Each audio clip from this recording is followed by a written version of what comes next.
Je n'ai pas de conflit d'intérêt, ni d'ailleurs aucun intérêt au conflit. Et je vous présente ici la photo de Hans Selye. Hans Selye, c'est un biologiste et médecin.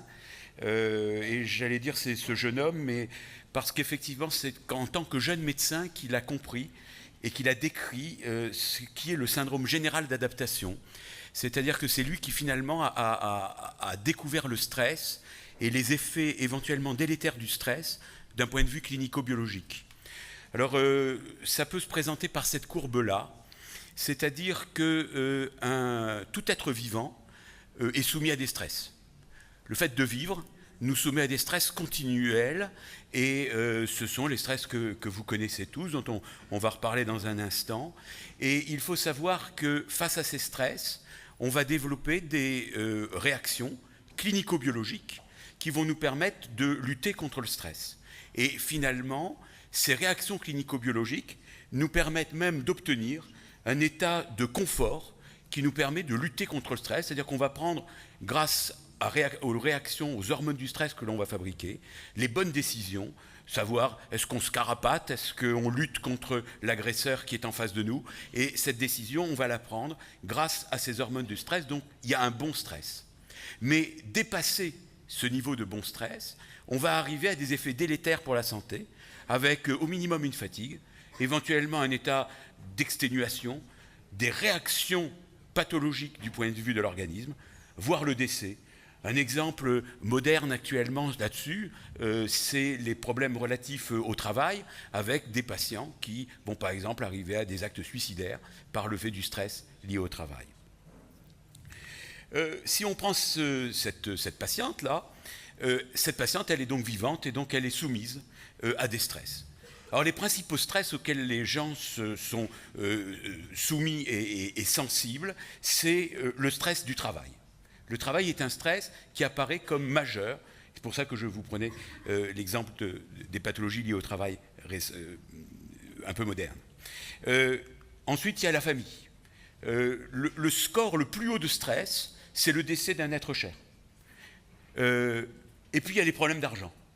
Voilà les trois principaux éléments de stress qui touchent tout un chacun hein, et qui sont des éléments de stress qui apparaissent dans les échelles de stress comme des niveaux élevés. Et puis bien évidemment, on pourra rajouter les stress relatifs au transport, à la vie quotidienne, à tous les conflits auxquels on peut être amené, dont on est amené à gérer dans la vie quotidienne, et éventuellement tous les challenges que l'on s'impose ou que l'on nous impose et contre lesquels on va réagir. Si cette patiente, soumise à tous ces stress, va voir arriver dans sa vie une fatigue, des symptômes, eh bien, cette patiente va aller consulter, elle va être soumise à des examens, puis à un diagnostic, éventuellement un diagnostic de maladie inflammatoire chronique, puisque c'est ce qui nous intéresse ici. Et bien évidemment, cette patiente qui nous paraissait très souriante, malgré qu'elle soit très costaud, elle va peut-être mettre un genou à terre. Et puis, compte tenu de cette maladie, elle va avoir des traitements, un diagnostic de maladie chronique, puis des complications, puis les risques de récidive, et elle est toujours soumise à tous ces autres sujets de stress, et donc il va y avoir des interactions entre les sujets de stress classiques et sa maladie, et on peut comprendre qu'elle puisse se retrouver comme ça en breakdown, comme je vous le présente ici. Alors le vrai problème qu'on peut se poser, c'est finalement, qu'est-ce qui gagne là-dedans? C'est le stress de la vie, c'est la maladie, c'est le stress lié à la maladie. On est tous conscients que, bien évidemment, le stress du diagnostic, le stress du traitement est un facteur aggravant. Mais c'est aussi, et comme l'a dit Hervé tout à l'heure, le fait qu'on vous donne un diagnostic, le fait que, et puis il y avait une question juste à la fin, le fait qu'on donne un diagnostic, que l'on propose un traitement, etc., c'est aussi un soulagement. Et donc ça peut aussi améliorer le stress. Eh bien, quand on regarde dans les études, finalement, la maladie inflammatoire et les facteurs classiques de stress ont un effet cumulatif dans le temps et finalement indépendant de l'activité de la maladie elle-même. Je vous propose une étude parmi tant d'autres, mais cette étude faite au Canada sur quand même 500 patients, porteurs tous d'une maladie de Crohn. On a évalué sur des échelles tout à fait retenues du stress à J0 et J90. On a évalué également l'activité de la maladie de Crohn à J0 et J90. Et finalement, les causes de stress qui étaient retrouvées, certes, il y avait la maladie dans 20% des cas, mais c'était à égalité des autres facteurs de stress. Je vous ai dit le travail, l'argent, les soucis familiaux. Et puis, quand on regardait l'évolution au fil du temps, eh bien, on voyait que le stress était assez stable chez un patient donné entre le début de l'étude et la fin de l'étude, et que l'action du stress était la plus importante chez les patients qui avaient une maladie qui était persistante, alors que les variations de la maladie ne modifiaient pas réellement les échelles de stress chez ces patients. On en reparlera un petit peu après. La question qui vient tout de suite, c'est que donc, au-delà de l'effet du stress lié à la maladie, le vrai problème, c'est quelle est la prise en charge qu'il faut proposer. Et je m'attache à une vision un petit peu anglo-saxonne qui est cure and care, à savoir qu'il y a bien évidemment une nécessaire obligation de traiter la maladie, et ça améliorera certainement le stress relatif à la maladie, mais il y a également la nécessité de prendre en charge globalement le patient, c'est-à-dire prendre soin du patient. Et du coup, on va retrouver ce patient au centre d'une préoccupation qui est le traitement médical, qui est l'éducation, qui est la prise en charge paramédicale, psychosociale, et puis vous voyez autour tous les acteurs qui vont intervenir, bien évidemment le médecin, bien évidemment les acteurs paramédicaux, les traitements, l'information, l'éducation, avec les outils modernes d'éducation dont on a parlé à l'instant, à savoir Internet, le téléphone portable, etc., mais qui sont, attention, à mes yeux, simplement des outils, et il ne faut pas donner à l'outil un rôle plus important que de transmettre une information, et donc le choix de l'information est tout à fait important. Bien évidemment, le psychologue, les associations, etc. Traiter, bien évidemment, c'est comprendre la maladie, c'est l'étudier, et puis inventer des traitements les plus simples possibles, dans leur présentation, dans leur façon de les prendre, essayer d'éviter la chirurgie. Alors aujourd'hui, pendant ces 2 jours, vous avez eu plusieurs topos sur les différents traitements, sur le bon microbiote, sur les anti-TNF, sur les médicaments du passé comme le Syncasa, sur le fait qu'on utilise moins de cortisone, qu'on essaye de diminuer au maximum les effets secondaires liés aux médicaments, et qu'on essaye de diminuer au maximum la place de la chirurgie et toutes ses conséquences, en facilitant d'ailleurs l'acte chirurgical. Et donc, si vous voulez, aujourd'hui, le traitement, oui, on est un peu moins stressé quand on se dit les choses avancent, on comprend mieux, il y a des voies nouvelles et on a une gamme thérapeutique qui est de plus en plus importante. Quand j'ai commencé mon internat en gastroentérologie, on avait du Syncasa et de la cortisone, puis on a eu un peu l'Immurel, et puis maintenant on a des biothérapies avec de plus en plus spécifiques, avec 2 ou 3 cibles aujourd'hui, 5 ou 10 dans les 5 ans qui viennent. C'est tout à fait révolutionnaire. Donc le traitement de la maladie, c'est un élément bien évidemment majeur. Mais ce dont je voulais parler, c'est le fait de prendre soin du patient dans sa globalité. Et là, je n'ai pas voulu rentrer dans un catalogue de méthodologie, mais vous voyez ici quelques mots-clés. Alors non, je ne vous parlerai pas de la prière comme traitement ou lutte ni contre la maladie, ni contre le stress, mais bien qu'il y ait des résultats d'ailleurs contradictoires dans les publications, avec des gens qui disent que prier ça fait du bien et d'autres qui disent que ça fait du mal. Je ne vous parlerai pas non plus de yoga, de méditation, de sophrologie, parce que j'en suis tout à fait incapable. Je ne vous parlerai pas non plus de nutrition, parce que ça a été abordé dans d'autres sujets, que c'est assez complexe, et donc je voulais parler simplement de 2 ou 3 points. Le premier point, mais je suis d'accord, On en reparlera si vous voulez. Je pense que vous avez bien mangé, docteur. Mais bien évidemment. Le nursing, et comment? C'est pour ça que je ne voulais pas me mettre en porte-à-faux. Le nursing, c'est donc c'est les infirmières, ce sont les paramédicaux. Les infirmières et les paramédicaux ont un rôle de plus en plus important dans la prise en charge des patients. Pendant longtemps, c'était un petit peu obscur. Et aujourd'hui, il n'y a plus de discussion puisque, par exemple, quand vous reprenez les recommandations européennes sur la prise en charge des maladies inflammatoires chroniques de l'intestin, il existe des recommandations spécifiques sur la prise en charge par l'infirmière, par les kinés, par les aides-soignantes, par l'entourage paramédical qui est tout à fait important. L'élément dont je voulais parler principalement, c'était l'éducation. Je prends cette phrase de Victor Hugo, hein, « La liberté commence où l'ignorance finit », et j'appuie ma présentation scientifique un petit peu par ce travail extraordinaire qui est un travail toulousain, français, qui a essayé d'évaluer le bénéfice sur des scores, par des scores psychopédagogiques de la formation et des programmes d'éducation réalisés auprès de patients qui avaient une maladie inflammatoire chronique de l'intestin. Cette éducation thérapeutique dans les MICI semble extrêmement favorable, et quand on améliore simplement 20%, si on amène 20% de patients à cette éducation, on améliore de presque 50% les scores psychologiques et le meilleur vécu avec la maladie.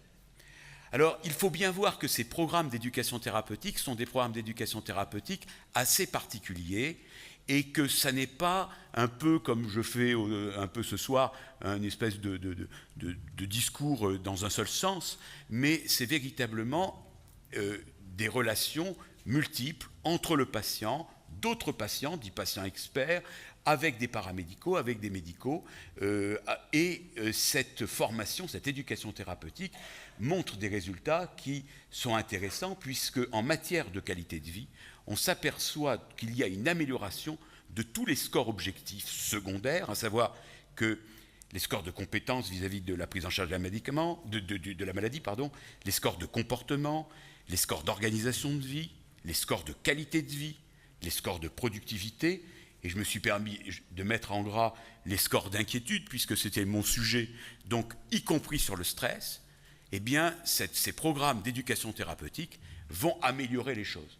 Mais ce qui est assez extraordinaire, c'est ce que disait tout à l'heure le docteur Agege, c'est qu'en matière d'observance, eh bien, l'éducation thérapeutique n'améliore pas l'observance.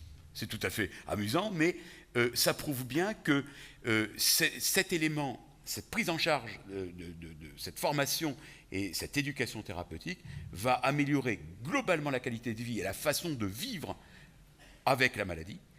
Mais tout ce qui est l'ordre de la relation médecin-malade qui a été élaborée, ça reste un problème à résoudre directement.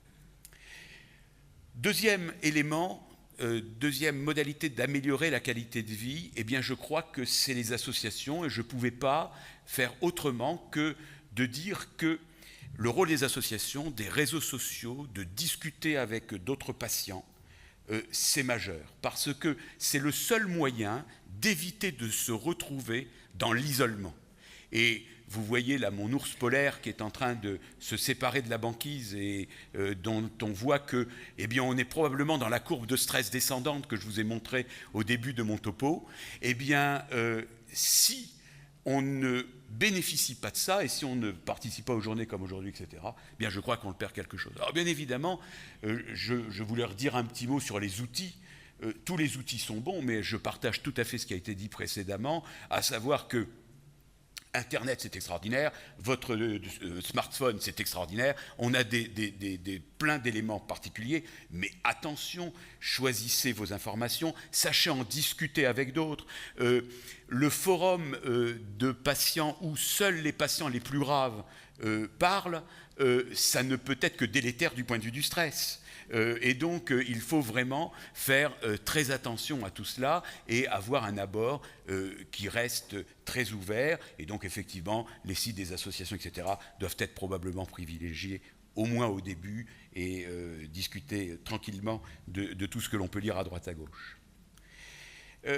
Je voulais attirer votre attention sur le fait que finalement, il y a une notion, là aussi très anglo-saxonne, qu'on appelle le coping. Et finalement, tout ce dont on vient de parler, l'intérêt, c'est d'aller vers ce coping. Qu'est-ce que c'est ce coping? Donc, comme on a dit qu'il y avait des variables individuelles, il y a des actions stressantes, l'interaction entre vous-même et votre façon de réagir à tel ou tel agresseur, et puis cet agresseur va être la base d'angoisse, d'une perception de danger, et ça va entraîner des modifications liées à cette anxiété.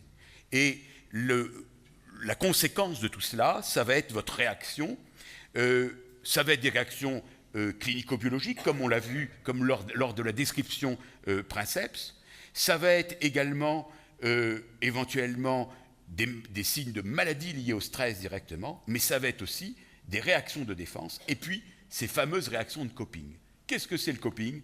Eh bien, le coping, ça veut dire qu'on va apprendre à faire face à la maladie. Et faire face à la maladie, c'est un moyen de défense qui va être un moyen de défense qui vous est personnel. C'est comme ça que vous arrivez à combattre directement votre maladie et les effets du stress relatifs à la maladie dans le contexte de tous les stress que vous pouvez subir. Et donc ce coping, au-delà du syndrome général d'adaptation au stress que je vous ai présenté au tout début, c'est le moyen complémentaire d'adaptation, d'ajustement de votre réaction au stress de la vie courante et le stress de la maladie. Et donc, la définition, c'est l'ensemble des efforts cognitifs, comportementaux, toujours changeants, que déploie l'individu pour répondre à des demandes internes ou externes spécifiques, évaluées comme très fortes et dépassant ses ressources adaptatives. Donc, vous avez compris, le but, c'est d'améliorer votre réponse à l'ensemble de l'action stressante que vous subissez, que ce soit le stress de la vie ou le stress lié à la maladie. C'est important parce que ça va ouvrir les modalités de prise en charge psychologique.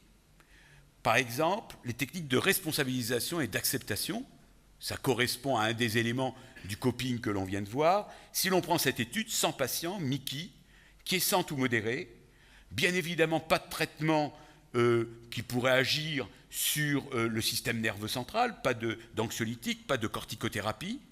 On utilise une échelle de stress qui est validée, qui s'appelle la DAS 21, à la limite peu importe. Mais ce qui est important, c'est que les patients chez qui on a proposé ce type de technique de défense contre le stress vont voir, indépendamment de l'activité de leur maladie, et évaluée par les systèmes de l'inflammation, la CRP, la C-réactive protéine, ou la calprotectine, qui, comme vous le savez, est un équivalent de CRP spécifique du tube digestif, que l'on dose dans les selles, eh bien on voit une diminution de l'ordre de 40% au cours du suivi des échelles de stress. Par contre, est-ce que les thérapies comportementales et cognitives vont dans le même sens? Eh bien, peut-être pas. Vous voyez ici dans cette étude sur 174 malades avec un suivi de 2 ans qu'il n'y a pas de différence significative entre les deux groupes sur l'activité de la maladie, sur le nombre de rechutes, sur l'anxiété ou sur la dépression.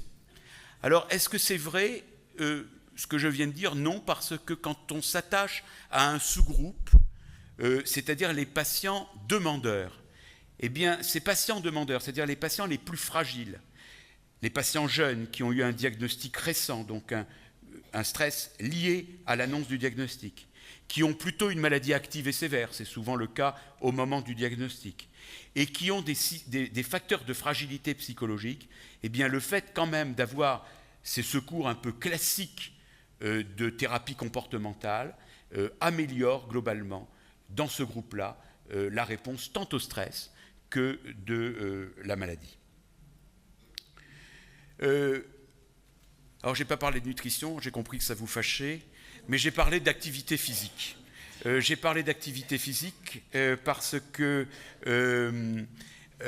il est important, et probablement parmi vous, il y a des patients qui ont une rectocolite plus une spondylarthropathie, et ils ont donc des difficultés à avoir une activité physique, etc. Eh bien, il faut savoir quand même que toutes les études montrent qu'il n'y a pas de modification de la réponse inflammatoire liée à l'activité physique.